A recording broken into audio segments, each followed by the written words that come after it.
First of all, the CW shows on TV Fanatic just rule, and Roswell took off like a rocket. TV Fanatic. Oh, Yeah. thank you. Took off like a rocket during the first season, and it was a big bet for you, Carina, doing a reboot of a much beloved show, but with this great cast and the story, everything has come together, and it's really its own show. Why don't you guys talk a little bit about your experience, what it's been like stepping into the shoes of others, and your role as For me, first-time showrunner? Yeah, Roswell was beloved, but it was beloved by me. I really loved it as a kid. So having, they really gave me the chance to make it feel like my own. They didn't say, you have to follow this rule, you have to follow that rule.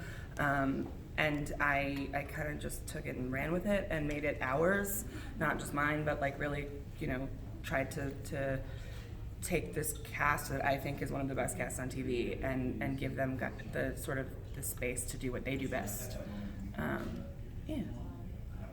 Well, I knew early on that, although it was a reboot, this wasn't going to be like a copy of the storyline of what was happening, and I think it was very timely, and I think from what you can tell in season 1 with some of the storylines, either touching on political topics or what's going on in society and what people, not different sides of the aisle, but how people are feeling about the world right now, and I think that we're able to blend that into our storylines in a subtle way, but just so to Not that subtle. well, depends on how you look at it.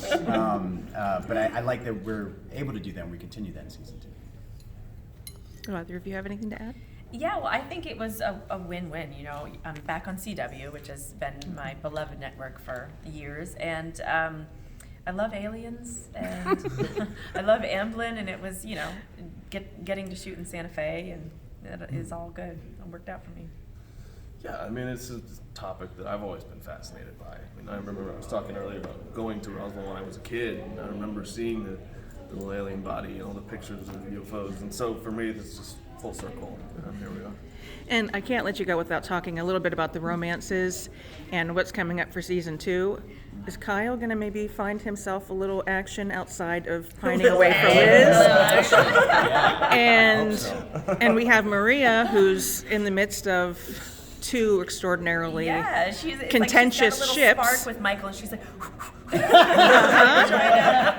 trying to get that flame going. And well, Max has issues. He's just he's not even. Or That's a whole different kind of relationship. That's not. Now, as a pragmatist, I figured Max is going into an egg or something. There's backup plans. So We'll see. so you never know. Liz is a genius, and she is her focus is regenerative medicine.